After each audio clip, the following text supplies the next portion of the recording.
Host here on Locked On Dolphins. Today is Wednesday, May 25th, 2022. We heard from Coach McDaniel. We heard from Christian Wilkins. We heard from Tyreek Hill. We heard from Hunter Long. A lot of names yesterday at OTAs. We're going to talk about the things that were touched on during those post-OTA press conferences. So let's dive into it here on Locked On Dolphins. Tap in. Here we go. You are Locked On Dolphins, your daily Miami Dolphins podcast.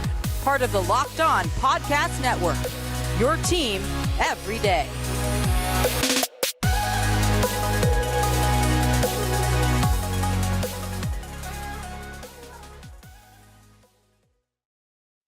What's going on, Dolphins fans? Kyle Krabs, your host here on Locked On Dolphins. Today is Wednesday, May 25th, 2022. Lifelong Miami Dolphins fan, director of scouting at thedraftnetwork.com, your host here on Locked On Dolphins, and talking about what we heard from prominent figures within the Dolphins organization after Tuesday's OTAs, organized team activities. I want to thank you guys for making Locked On Dolphins your first Miami Dolphins listen of the day, although maybe not today because our technical difficulties this morning, we're doing a re-record. So the good news is I'm going to be nice and polished on the talking points. The bad news is you're getting a little later than you usually would.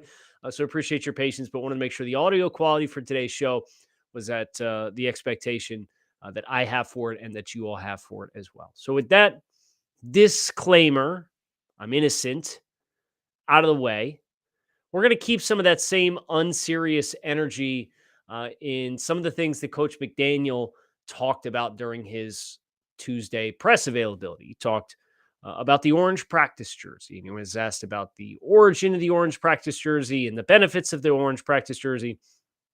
And Coach McDaniel definitely teased some personal benefit that comes from that as well. He had mentioned that Coach John Embry brought up the idea of Coach McDaniel was getting some flack for the team for his DJ skills. So they floated around a couple of ideas, and a practice player recognized for performance on the practice field, but also getting the perks of having the orange jersey and being able to select the playlist for the following day's practice. Coach McDaniel appreciative of the fact that all DJ selections are now the responsibility of whoever's wearing the orange practice jersey. Yesterday it was Christian Wilkins, as compared to Coach McDaniel having to hear from that as well. Jalen Phillips was somebody that Coach McDaniel had called out as getting some feedback that maybe the playlist wasn't to the standard everybody else wanted to. But that's the whole point of the orange practice jersey, according to Coach McDaniel, is hey, if you want to have something to say about the playlist, become the DJ by getting the orange practice jersey and having yourself a day of practice at any given point in time. But it was not just fun and games for Coach McDaniel. There were a couple of things that Coach McDaniel touched on, specifically player evaluation and the fullback position, that I really left the conversation that he had with the media with a great sense of appreciation for, as far as discussing both the human element of football players and the challenges that presents. And we had a real life example of that from one of the guys who was talking yesterday to the media, who we'll touch on in just a little bit. But let's start with this fullback conversation. Obviously, the Dolphins and the fullback position, not a lot of recent success with, but Coach McDaniel asked about working with Kyle Shanahan and his dad. What is the significance of a fullback within the offense, and how has that impacted Coach McDaniel and his own personal coaching philosophy? I'm going to read the whole answer here, because I think the whole answer gives us a couple of different things to dive into here that kind of reveal the why behind what Miami's offense is, what we're going to think it's going to be. It's been extremely impactful. I've been fortunate enough since 2005 to be in the same structure of offense, and this is my 7th team. From the starting point of day one installation, I've had a fullback involved. One of the advantages of a fullback is that you have a backfield player that can give you different numbers on each side of the center, depending on what direction he goes. And I'm going to get into some of this when I'm done reading the full quote. If you're just in a normal dot formation, you have 2 eligibles on each side and then a halfback at home. When you're in the I formation, is it 3-by-1 or 2-by-2? That's a starting point. It doesn't hurt that a lot of offenses have gone away from that, only because with a historical experience that our staff has had, myself included, defenses aren't as adept as fitting those types of plays, whether they're runs or passes, and defending against it, which is competitive advantage when you're able to find a fullback that it's not just any ordinary human being, or that you must play with a fullback. You have to have an athletic player that is smart, can understand a lot of schemes, and can read on the fly. When that position player plays fast, it can be pretty disruptive to teams that are not used to going against it. Okay, so let's start with the pre-snap alignment component that Coach McDaniel touched on, because I think it's very good. When you're in a normal dot formation, you have 2 eligibles on each side, and then the running back is at home. So that could be traditional ace formation with, on each side of the line of scrimmage, there's a tight end with his hand in the dirt, and then a receiver that's outside of him. And then the running back is neutral, aligned by himself in the backfield behind the quarterback. It's a 2-by-2 with everything is balanced. There is no uneven surface area. Now, defenses might look to a specific personnel player amongst the tight ends and say, we're going to call the strength to that player. But you can be in an I right, where you're in an I formation with a fullback and a running back stacked directly behind the quarterback, tight end with his hand in the dirt to the right side of the formation, a receiver outside of him, and then a receiver on the left side of the formation to the backside. Defenses are going to identify that as a strong left, right? The strength of, they want to set their strength to the left side because that's what the numbers dictate. But what happens if the tight end's there and the fullback steps to the left? And this is one of the things that does automatically exist within this offense, is depending on what the defensive structure is, you can come out and run to the weak side when really you're running from a balanced set. And that's what Coach McDaniel's talking about when getting into, is it 3-by-1 or 2-by-2? Because if the fullback goes to the same side as the tight end, yes, then you have 3 blockers to that side. And from a defensive responsibility and assignment perspective, you defend defensively 3 players in one half of the field versus 2 players on one half of the field. So it's really testing that discipline of defenders to understand that the strength of the line of scrimmage is here, but it might still be a balanced set if that fullback breaks the other way. And if you're manipulating and you're getting a tight alignment on the backside of the play without the tight end, and the fullback is stepping to that side and the run flow automatically steps that side, you can climb to a safety. And if the wide receiver blocks, or you can climb to a linebacker, now it's a running back one-on-one to the edge against a safety, running from potentially 12 yards of depth to try and make a play, and everybody else is blocked up. That's kind of a little bit expanded version of what Coach McDaniel's talking about there, because you hear him talk, it's like, wow, he really knows it, right? But when you also understand how defenses or offenses, depending on what side of the ball you're talking about, but this kind of level of transparency, and when you understand how those things he's saying are impacting how defenses are going to play you, that's when, for me, it gets really exciting, right? Because you can see that there's an understanding and a manipulation. And obviously Coach McDaniel has this reputation, but him showing this reputation with answers like this, and then seeing the Dolphins when they have the opportunity to actually implement those things, that's when it gets fun. And this was a fun answer for a very innocent question. This is how you know you got a real football junkie, right? Like Bill Belichick's asked about long snappers, and he gives you 3 paragraphs in the transcript.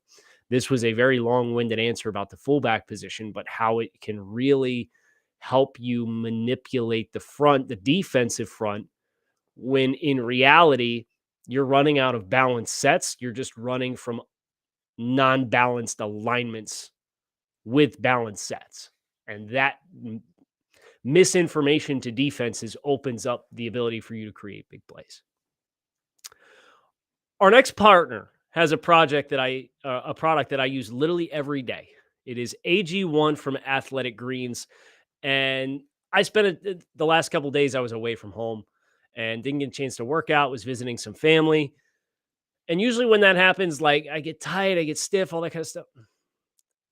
AG1 helped me take a couple days away and not feel like I was amongst the living dead when I came home and tried to get back into my regular routine. What is this stuff? One scoop of AG1. You're absorbing 75 high quality vitamins, minerals, whole food source superfoods, probiotics, adaptogens to help you start your day right with better gut health, energy, optimized immune systems. So if you hate taking pills, this is the product for you. Right now, you can reclaim your health and arm your immune system with convenient daily nutrition. It's one scoop in a cup of water every day. That's it. No need for a million different pills and supplements to look out for your health. To make it easy, Athletic Greens is going to give you one free year supply of immune supporting vitamin D and 5 free travel packs with your first purchase. All you have to do is visit athleticgreens.com/NFL network. Again, that is athleticgreens.com/NFL network to take ownership over your health and pick up the ultimate daily nutritional insurance. But McDaniel also talked about evaluating quarterbacks. And I want to read this whole answer as well, because I think it paints a really good picture. And maybe this is just me as a draftnik and somebody who spends his time in the draft process as much as I do that appreciates this. But I wanted to acknowledge this answer because I think it is a great example. He was asked, you drafted a quarterback this year. Every team has a different evaluation for collegiate quarterbacks when they're going through the process. What are the pitfalls teams need to avoid when going through the evaluation process? We have all this information, more information than ever on these college kids, but teams still make mistakes. What are the biggest challenges? Here we go. I think it's paramount that you just get good quarterbacks and avoid the bad ones. But it's like any other position. That's the hardest part of football is when you're selecting players to play in a game that's slightly different. There's compounding variables for success. Does your quarterback benefit from having fast-paced, very fast, highly skilled group of eligibles? Does that sound like anybody we know? What kind of situations is the existing coaching staff that he's playing in? What is the scheme like? What is he being coached? There are so many layers, which makes this game beautiful, which makes scouting departments extremely relevant and makes it very tough. That's why you're not 100% on any position ever, because it's an inexact science when you're dealing with human beings that are a product of their environment and you're forecasting what they're going to be in a completely different environment. There's like a laundry list of different things that can create success or failure in NFL games. So you just try to project what are the things that an NFL quarterback is going to be asked to do. I'm not sure when you watch NFL games, but the pockets aren't huge. There's a lot of congestion. There's a lot of traffic going in and around quarterbacks. Can they play the position in high duress? Are they tough? Can they anticipate? Those types of things you're looking for at the college game that they're playing and trying to extrapolate for an unforeseen future. So obviously a lot of great responses about the human element of football, and that's something that Hunter Long talked about when he met with the media. They asked him, what's different? He said, you have all these things in your life that are taken care of for you at the college level, and you don't even realize it. And then you get sent to the NFL, and you got to take care of everything on your own, in addition to studying the playbook and adjusting to a new level of competition and being a professional and being outside of that structure. And that was hard. And that's been a general consensus for everybody, everywhere, in all 32 teams. That is a reality check for a lot of players. So that human element, and then at the quarterback position, especially when the structures in which you play in dictate and allow you to shine or not shine. And we've talked plenty about how there's only a handful of truly scheme transcendent quarterbacks. They're all system quarterbacks, right?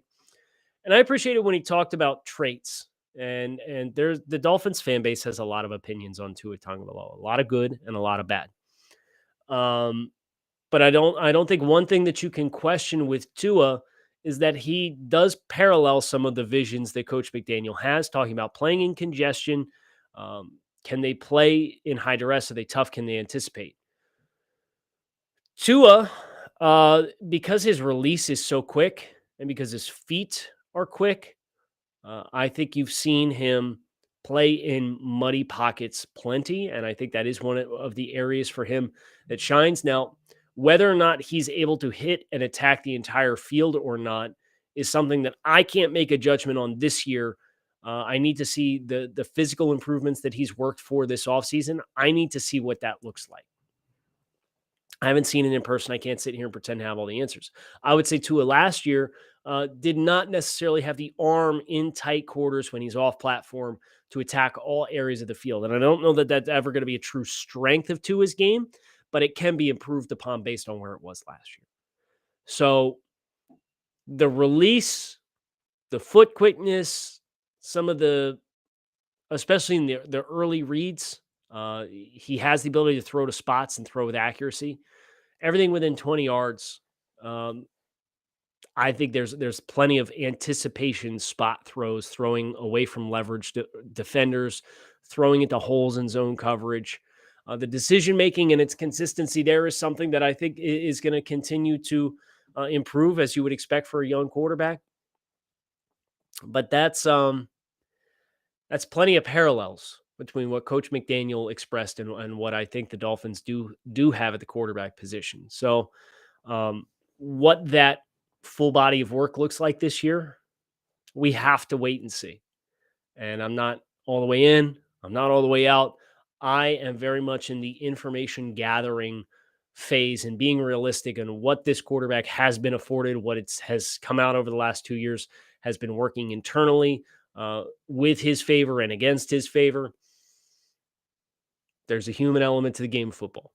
And I think you see the Dolphins working actively this offseason from both their personnel moves and the tone of the offseason to correct some of the football elements of the game of football at the quarterback position. That's not what Coach McDaniel was asked, but that's really what I take away from it.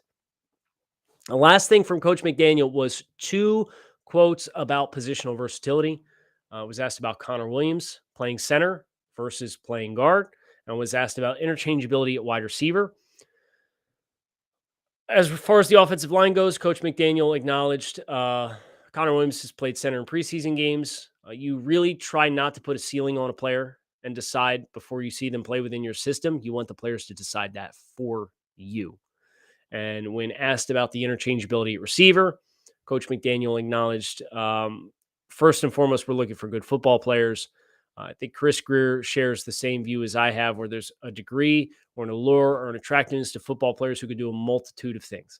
It is, and this is my phrasing, not Coach McDaniel's, the NFL is referred to as a more you can do league, because you want the most bang for your buck that you can get out of 53 players on the roster. And you can elevate a couple guys on game week as per the CBA right now. But you are looking to have the most positional flexibility and the most players that can do the most amount of things in as few players as possible. Now, you can't sacrifice elite levels of skill at one trait or one position or another, but the vast majority of your roster, yes, has to be composed of players who can flip in and out and be not interchangeable, but can complement one another. And that's something that Coach McDaniel alerted to in that second response as well. The more versatility you have and the more that you can isolate and take advantages of matchups is essential. It's the ultimate team sport. Most players working in unison at the same time. It's a game of inches where the most minute shortcoming of technique or the best execution of technique can be the difference in winning and losing games. Our partners at BetOnline continue to be the number one source for all your betting needs and sports information. Find all the latest odds, news, sports developments, including this year's basketball playoffs, Major League Baseball scores, fights, and even next year's NFL futures. BetOnline is your continued source for all your sports wagering information, from live betting, playoffs, esports, and more. Head to the website today or use your mobile device to learn more about the trends in action. BetOnline, where the game starts. We heard from Christian Wilkins. We heard from Tyreek Hill. I already acknowledged we heard from Hunter Long. We heard from Thomas Morstead. Tyreek Hill asked a couple of fun questions. Tua Tagovailoa absent from practice yesterday with an illness. So Teddy Bridgewater got to work, but Tyreek Hill got a lot of work as far as catching passes. He was apparently used yesterday downfield a ton. Tyreek Hill said, "That's what I do. Like, when I came here, I signed up to work. I didn't just sign up for a paycheck. I also signed up to be a team leader and also lead this team and show this team how I do things. and that how I do things is I work hard and I want the guys behind me to follow that. So I just can't be a guy in our locker room saying, hey, you guys should be doing this, doing that. I've got to be the guy who's willing to come out on the field and work hard and show these young guys how to get a job done and potentially win a Super Bowl. So that's what I'm here for. I want to take that question and follow it in parallel to Christian Wilkins and a response that he had. When asked, when you look back at your film from last year, what stands out to you? What do you expect to add to your game this year? Christian said, I felt like I definitely improved last season, but there's still so much. I'm not even scratching the surface on where I think I can be. I try to make it a conscious effort each and every day to come in and get better at something.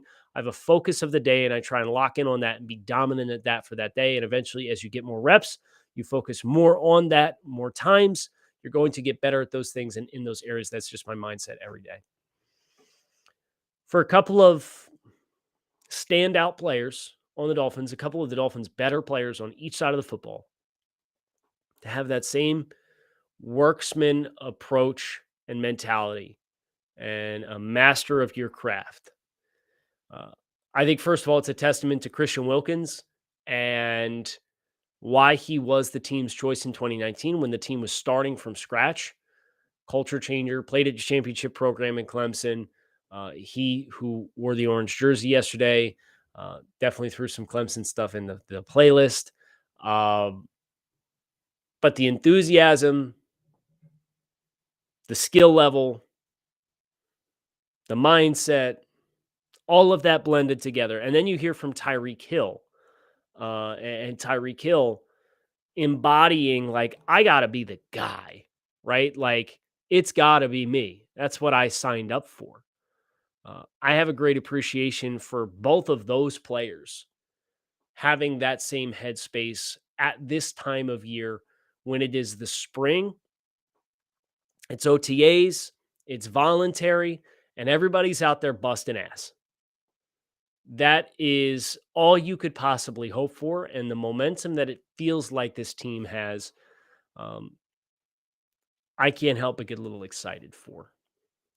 Tyreek Hill obviously had the quote about Tua Tagovailoa and catching footballs from him and his thoughts in that regard. If you didn't catch it, I will acknowledge it. I'm not going to beat it too hard because it seems like every time there's a quote, every time there's a snippet, people take this thing and run with it. So Tyreek Hill mentioned he was asked of how the ball came to him from Tua now that he's been catching the football a little bit. And he acknowledged it's nothing weird. At first, I thought it was going to be something crazy, the ball going all over the place. But Tua actually probably has one of the prettiest balls I've ever caught in my life. Very catchable. That is a continuation of that support system that the Dolphins have from a personnel standpoint and from a communication standpoint publicly. When they're talking publicly, they are putting their best foot forward, right? And props to Tyreek Hill for being a team leader and supporting his young quarterback. And he's asked about that. And he said, I feel football is all about confidence, and I'm very confident in my quarterback. So I just feel like if I'm able to help him get all the confidence in the world and push other guys to push that confidence into him, then the sky's the limit for that guy because he's a heck of a talent. Yeah. This is, you're trying to right some of the wrongs from the last 2 years from a human element, right? And you're trying to do it as a team. And that's all you can ask for if this is going to work. And if you're going to make the honest effort to try and make it work, and I know there's a lot of Dolphins fans that think it's going to work. There's a lot of Dolphins fans who think it's not going to work. But if it's going to work, you have to do this. You have to put this foot forward. And I commend the Dolphins for how they've gone about this dynamic of this offseason to do that and to put their best foot forward in trying to position him, their young quarterback, to have all of the resources he needs to thrive and shine. That's going to do it for today on the show. Hope you guys enjoyed. Kyle Krabs, fins up. Keep it locked in right here on Locked On Dolphins. Make it a good one. I will talk with you guys again tomorrow.